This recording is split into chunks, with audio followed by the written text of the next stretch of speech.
नमस्कार मित्रों, मैं सर्वेश केसरवानी आप सभी के सामने आज लेकर के आया हूं कि 2023 में मिथुन राशि वालों को किस प्रकार से परिणाम मिलने वाला है, कैसा होगा उनका धीरे धीरे जो बदलते हुए ग्रहों का जो परिणाम है वो जब मिलेगा उनको तो कैसा होगा। तो मित्रों यहाँ पर हम देखें तो ये एक मिथुन लग्न का चार्ट बना हुआ है। पूरी कुंडली में कहीं पर भी अगर 3 नंबर लिखा है और वहीं आपकी चंद्र यानी चंद्रमा की पोजीशन है तो आप मिथुन राशि के व्यक्ति हैं। तो लग्न और राशि दोनों से ही प्रभावित करते हुए आपको जो है दिखाई देंगे, तो इसलिए आप लग्न से भी देख सकते हैं और राशि से भी देख सकते हैं। तो मित्रों यहाँ पर यदि हम इस चीज़ को समझने का प्रयत्न करें तो ये जो सारा कैलकुलेशन है वो प्रयागराज यानी इलाहाबाद के अकॉर्डिंग लिया गया है। साल की शुरुआत में यदि हम देखें तो जनवरी के महीने में जो प्रभाव देखने को मिलेगा उसमें आपका पहला, दूसरा, तीसरा और चौथा भाव खाली है। पंचम भाव में आपके केतु की पोजीशन है, छठा भाव खाली है, सप्तम भाव, अष्टम भाव इसमें आपके काफ़ी प्लैनेट हैं और नवम भाव, दसम भाव में आपके जुपिटर और नेपच्यून की पोजीशन है, जबकि 11वें भाव में आपके राहु, यूरेनस और मून यानी चंद्रमा की पोजीशन है।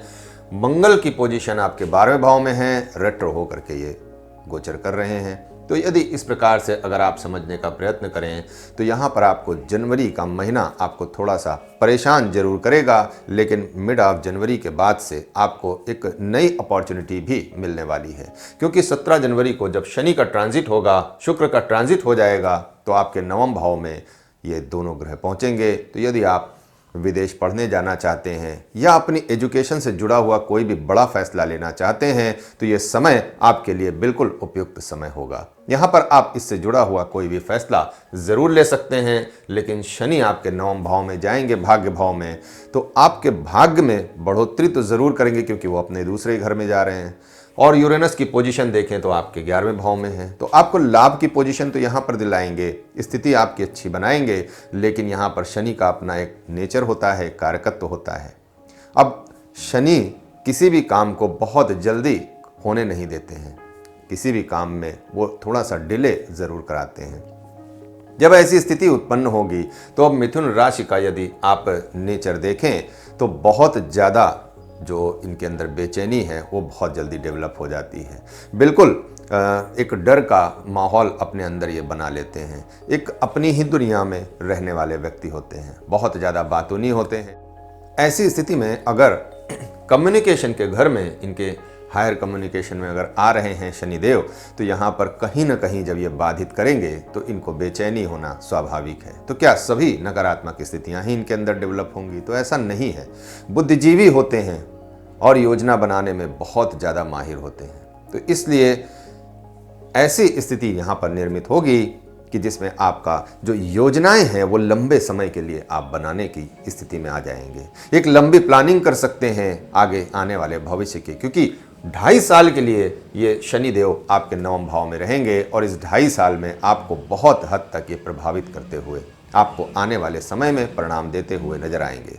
जब ये रेट्रो की पोजीशन में होंगे तो भी आपको बदलता हुआ परिणाम मिलेगा, और जब ये फॉरवर्ड की पोजीशन में होंगे तो भी आपको बदलता हुआ परिणाम आपको देखने को मिलेगा। मिड ऑफ फेब से अगर हम देखें तो यहाँ पर आपकी एक जो बहुत अच्छी स्थिति बनते हुए नजर आएगी, क्योंकि मरकरी और सूर्य यानी सूर्य और बुध की पोजीशन भी आपके नवम भाव में आएगी और शनि के साथ, और जबकि नेपच्यून का एक ट्रांजिट हो चुका होगा, नेपच्यून आपके 10वें भाव में चले जाएंगे। तो यहाँ पर जब स्थिति निर्मित होगी तो ये आपके लिए काफ़ी फेवरेबल स्थिति होगी, क्योंकि शुक्र के साथ गुरु का सहयोग मिलेगा। दोनों गुरु आपके 10वें भाव में होंगे। तो यहाँ पर जो प्रोफेशन से जुड़ा हुआ कोई भी अगर आप फैसला लेना चाहते हैं तो निश्चित तौर पर यहाँ पर आप ले सकते हैं। अपने करियर के लिए आप कोई भी ऐसी प्लानिंग कर सकते हैं जो आने वाले समय में आपको फलित हो सके।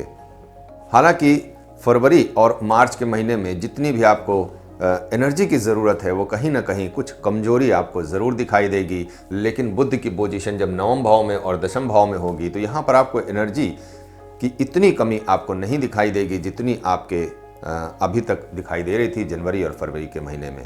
लेकिन जब अप्रैल का महीना आएगा तो अप्रैल और मई के महीने में मंगल की पोजीशन आपके लगन में आ जाएगी, तो यहाँ पर आप अपने आप को पूरी तरीके से फुल एनर्जाइज महसूस करेंगे और यहाँ पर आपकी जो पॉजिटिव एनर्जी है वो बहुत ज़्यादा बढ़ने वाली है।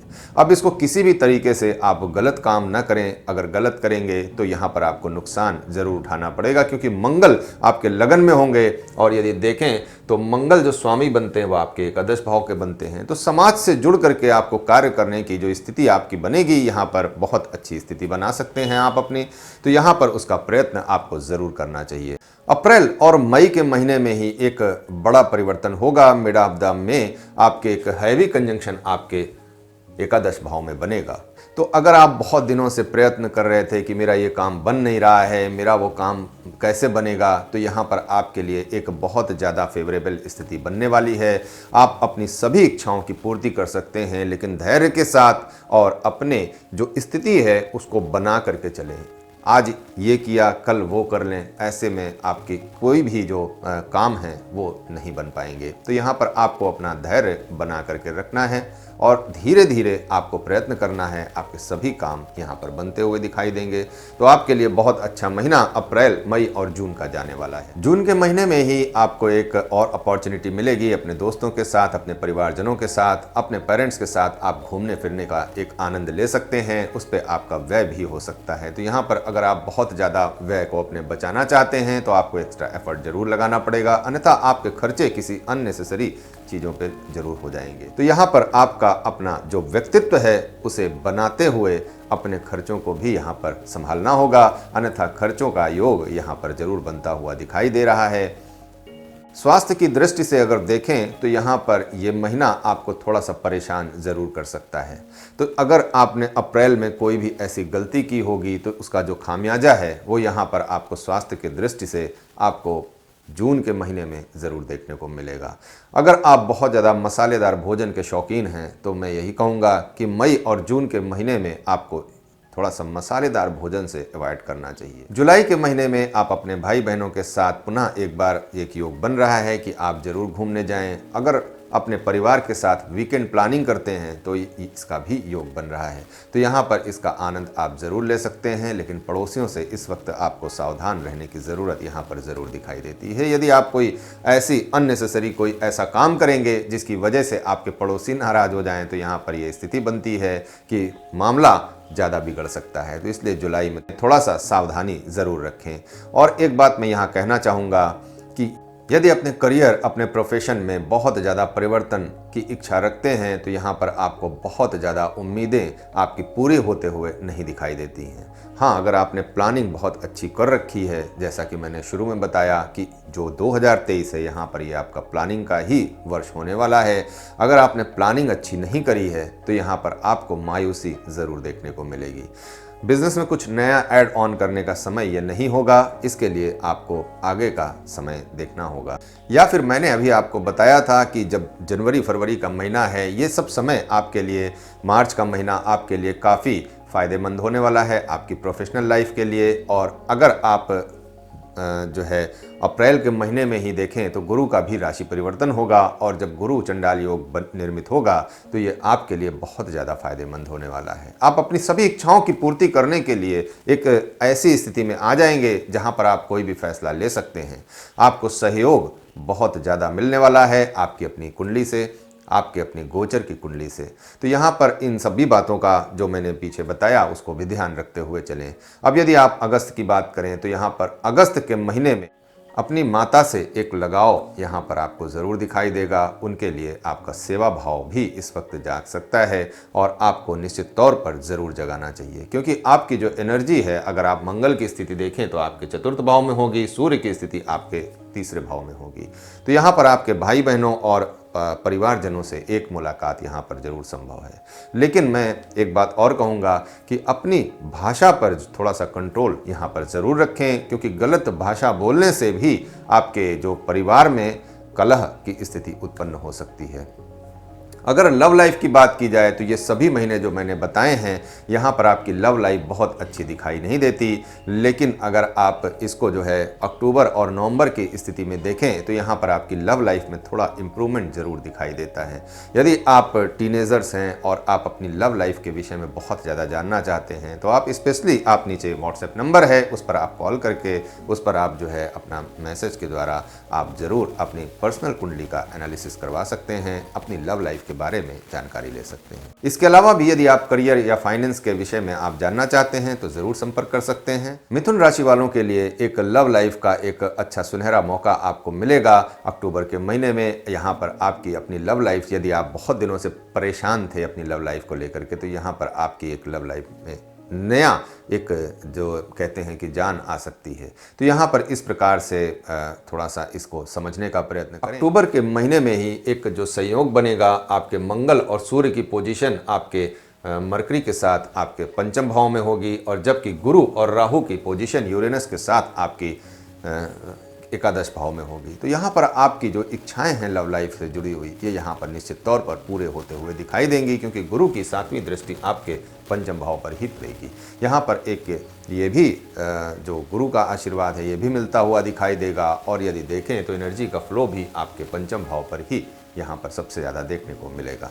तो ये एक समय होगा जब आप अपनी लव लाइफ को, लेकिन ध्यान रखिएगा मैं अक्टूबर एंड की बात कर रहा हूँ, यहाँ से आपका एक सहयोग बनेगा और ये नवंबर तक चला जाएगा। और नवंबर के बाद जब केतु का राशि परिवर्तन हो जाएगा तो यहाँ पर आपका एक जो प्रभाव केतु का बहुत ज़्यादा निगेटिव यहाँ पर आपको मिल रहा था, ये प्रभाव आपके समाप्त होता हुआ दिखाई देगा और आपकी लव लाइफ में एक नया जो सवेरा है वो निकलता हुआ दिखाई देगा। यदि आप जॉब करते हैं और जॉब में बहुत ज़्यादा परिवर्तन की इच्छा रखते हैं और बहुत दिनों से प्रयास कर रहे हैं तो यहाँ पर निश्चित तौर पर ये समय आपका जो है वो फेवरेबल ज़रूर होता हुआ दिखाई देता है नवंबर के महीने में और दिसंबर के महीने में। तो यदि आप नवंबर और दिसंबर में जॉब के लिए बहुत ज़्यादा प्रयत्न कर रहे हैं कि मैं जॉब चेंज कर लूं, तो यहाँ पर आपकी ये इच्छा ज़रूर पूरी होते हुए दिखाई देगी। यदि आप उसके पहले जुलाई अगस्त में आप बहुत ज़्यादा परेशान थे कि मैं जॉब चेंज कर लूँ, तो यहाँ पर उसके लिए बहुत अच्छा जो माहौल है वो क्रिएट होता हुआ नहीं दिखाई देता है आपके जो गोचर कुंडली है उसके अनुसार। यदि आपकी जन्म कुंडली किसी भी तरीके से आपके फेवर में आती है उस वक्त, तो आप इसका फैसला ज़रूर ले सकते हैं। मैंने अभी आपसे कहा कि यदि आप करियर के लिए भी संपर्क करना चाहते हैं तो आप ज़रूर, नीचे व्हाट्सएप नंबर है उस पर आप ज़रूर संपर्क कर सकते हैं। तो अगर आप पर्सनल कुंडली के लिए अपना जो सवाल है वो पूछना चाहते हैं तो उससे जुड़े हुए सवाल आप ज़रूर पूछ सकते हैं। इसके अलावा आप astros.com पर भी विज़िट कर सकते हैं, यहाँ पर भी आप अपने कमेंट और सवाल लिख करके पूछ सकते हैं। तो मित्रों, दिसंबर तक का ये सफ़र जो आपका है वो काफ़ी हद तक आपके फेवर में ही जाता हुआ दिखाई देता है। थोड़ा बेचैनी और थोड़ा भय का माहौल ज़रूर बना रहेगा, लेकिन इसको आप पूरी तरीके से मैनेज कर लेंगे, इतनी क्षमता आपके अंदर ज़रूर है। लेकिन यहाँ पर मैंने पहले भी कहा कि जनवरी का महीना लगते ही आपको थोड़ा धैर्य रखने की आवश्यकता यहाँ पर ज़रूर दिखाई देती है। यदि धैर्य नहीं रखेंगे तो समस्याओं से घिर जाएंगे। आज की वीडियो यहीं पर समाप्त करते हैं, मिलते हैं अगली वीडियो में, तब तक के लिए नमस्कार।